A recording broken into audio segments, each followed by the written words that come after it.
नमस्कार, जय माता दी। मैं हूं आपकी अपनी लाइफ डिजाइनर जीतू आचार्य। वैशाख स्नान जो कि पूर्णिमा तिथि से शुरू हो जाता है और ये होता है चैत्र पूर्णिमा से। चैत्र पूर्णिमा के दिन शुरू होता है वैशाख स्नान और ये जाकर के समाप्ति होती है वैशाख पूर्णिमा पर जाकर के। यानी ये पूरे महीने का जो स्नान होता है ये बहुत ही देवीय स्नान होता है। वैशाख के महीने में ही पड़ती है हनुमान जयंती।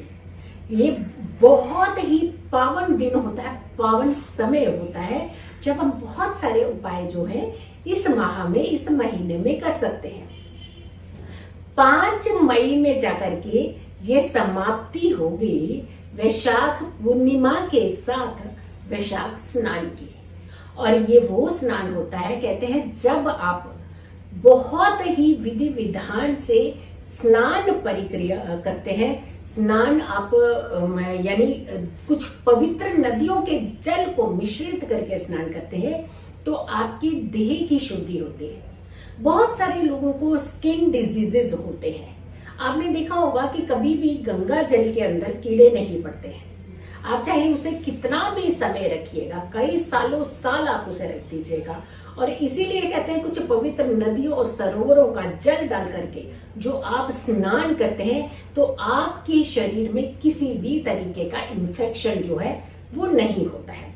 स्किन डिजीजेस, खास करके बहुत सारे लोगों को जो दाने हो जाते हैं पूरी बॉडी के अंदर, ये अगर आप वैशाख महीने का पूरा स्नान करते हैं, पूरे महीने का स्नान करते हैं, एक खास विधि विधान से करते हैं जो कि हम आपको बताएंगे कि क्या करना चाहिए। इससे आपके शरीर के ऊपर किसी भी तरीके के फोड़े, फुंसियां यानी दाने किसी भी तरीके के नहीं होते। इनफैक्ट आपकी स्किन की किसी भी तरीके की एलर्जी अगर होती है तो इससे ठीक हो जाती है। आपको क्या करना चाहिए, पहले हम स्नान की बात करेंगे, फिर दान की बात करेंगे, फिर कुछ अच्छे कर्म की बात करेंगे जो कि इस महीने में आप कर सकते हैं। हम अपने पूरे साल की करेक्शन कर सकते हैं इस महीने में, अपने पूरे साल के कर्मों को सुधार सकते हैं कुछ अच्छे कर्म करके इस महीने में। अब सबसे पहले हम स्नान की बात करते हैं। अब वैसे तो अमूमन जो है, जैसा ज्यादातर बच्चे जो होते हैं वो वर्किंग होते हैं या फिर लेट तक उनका वर्क रहता है या स्टडीज करते रहते हैं, वो देर से उठते हैं और देर से स्नान लेते हैं।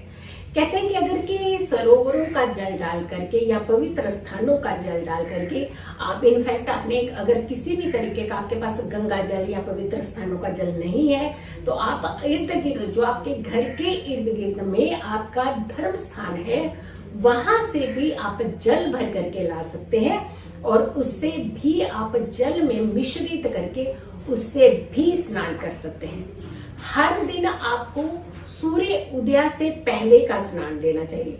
वैसे तो ब्रह्म स्नान जो होता है वो सबसे ज्यादा अच्छा माना जाता है, यानी 4 बजे से लेकर के 5 बजे के बीच का अगर आप स्नान लेते हैं तो ये अति उत्तम होता है। लेकिन अगर आप वहां स्नान नहीं ले पाते तो एटलीस्ट आप सूर्य उदय से पहले का स्नान लेना आप शुरू कर दीजिए। इससे सिर्फ आपकी शारीरिक कष्ट नहीं दूर होंगे, इससे आपकी मानसिक समस्याएं भी दूर होंगी। जैसे बहुत ज्यादा लोग हैं, बच्चे जो हैं खास करके डिप्रेस्ड रहते हैं, टेंशन में रहते हैं, घबराहट में रहते हैं, एंजाइटी उनके अंदर ज्यादा रहती है, गुस्सा क्रोधित रहते हैं, तो ऐसे बच्चों के लिए ये रामबाण उपाय होता है। उन्हें पूरा महीना यानी चैत्र पूर्णिमा जो कि 6 तारीख की है, 6 अप्रैल की है और उसके बाद 5 मई को जाकर के ये स्नान की समाप्ति होगी। तो इस पूरे महीने में आप ये स्नान जो है अपने बच्चों को करवा सकते हैं। और अगर बच्चे स्नान नहीं कर रहे हैं, वैसे तो जरूर करना चाहिए। बहुत सारे बच्चे हैं जो दिन में स्नान नहीं लेते, रात्रि में जाकर के स्नान लेते हैं, बट उन बच्चों के ऊपर एक गंगा जल का थोड़ा सा छिड़काव करना जरूर शुरू कर दीजिए। पूरा महीना ये विधि कीजिएगा, इसे एक भी दिन ब्रेक मत कीजिएगा। इनफैक्ट जो बच्चों का कमरा है उस पूरे कमरे के अंदर इंक्लूडिंग बेड, उनके कपड़े, उनका मटेरियल, उनका सामान, उनके, ऐसा नहीं है कि इलेक्ट्रॉनिक के ऊपर आप ये सब करना शुरू कर दें तो इलेक्ट्रॉनिक खराब हो जाए। एक पूरा स्प्रे हल्का सा उनके कमरों के अंदर जरूर डालना शुरू कर दीजिए। इससे भी आपके बच्चों के अंदर एक अलग ही ऊर्जा रहेगी, उनकी नेगेटिविटी उनसे दूर रहेगी।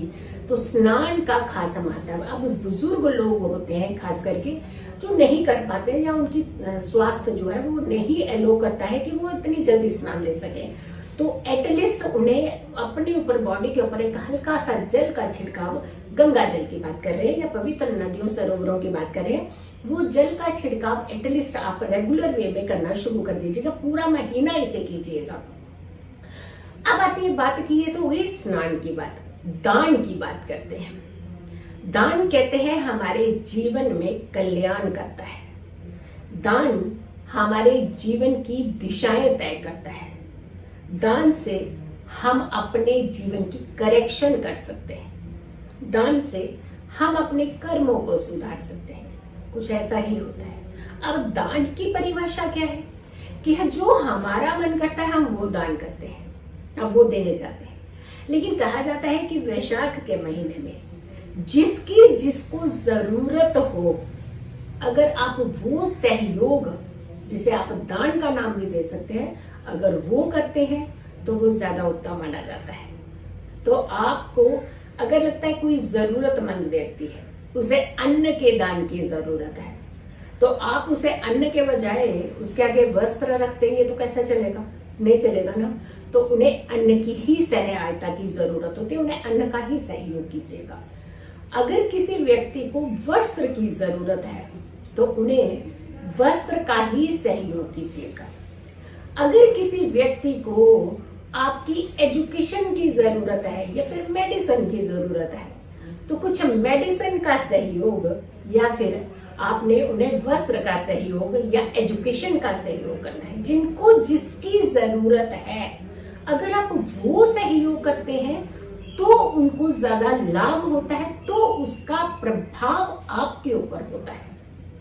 तो हमेशा ध्यान रखिएगा, एक कभी भी दान करते हुए एहसान नहीं जताना है। दूसरा, वो चीज का सहयोग, वो चीज का दान करना है जिसे वाकई ही सामने वाले को उस चीज की जरूरत है। अब आते हैं हम कर्मों के सुधारने की बात। भाई, कर्म सुधारना बहुत ज्यादा जरूरी होता है। कहीं ना कहीं हम ऐसे झंझट जालों में फंसे हुए हैं जहां हम अपने ही कर्मों की तरफ ध्यान ही नहीं देते। अब ये कर्म कैसे सुधरते हैं? कर्म का लेखा जोखा सीधा आपके सारे ग्रहों के साथ है और आपकी सारी सुख सुविधाओं के साथ है। अब ग्रहों की बात करते हैं तो घर के अंदर ही चंद्रमा और सूर्य है, घर के अंदर ही शनि भी है, बुध भी है और साथ के साथ मंगल भी है। यानी परिवार को कहीं ना कहीं हम नजरअंदाज करते जा रहे हैं, घर के बड़ों को हम नजरअंदाज करते जा रहे हैं, किसी की कोई बात ही नहीं सुनना चाहते हैं। इनफैक्ट हम उनसे दूरियां बनाते जा रहे हैं और उनकी तरफ बिल्कुल उनकी जिम्मेदारियों को हम समझना ही नहीं चाहते हैं। तो यहाँ हमारे कर्मों का लेखा जोखा जो है वो खराब होने लगता है। माता को सताएंगे तो चंद्रमा खराब हो जाएगा, पिता को सताएंगे तो सूर्य खराब हो जाएगा, मंगल को सताएंगे तो छोटे भाई बहन आपके कहीं ना कहीं एंटी होना शुरू हो जाएंगे, या बड़े भाई बहन भी आपके बुध है, मंगल है, भाई बहनों के साथ सीधा संबंध बनाते हैं। बुजुर्ग है तो शनिदेव परेशान करेंगे, गुरु भी परेशान करेंगे। यानी सारी चीजें कुल मिला करके घूम फिर करके आप ही के घर के अंतर्गत है और आप ही के इर्द गिर्द है। तो सबसे पहले घर के हर सदस्य को एक रिस्पेक्ट देना, प्लस उनकी भावनाओं को ठेस नहीं पहुंचाना, इसके अलावा जिम्मेदारियों को बखूबी निभाना, यही है हमारे ग्रहों की सही करेक्शन करने की विधि।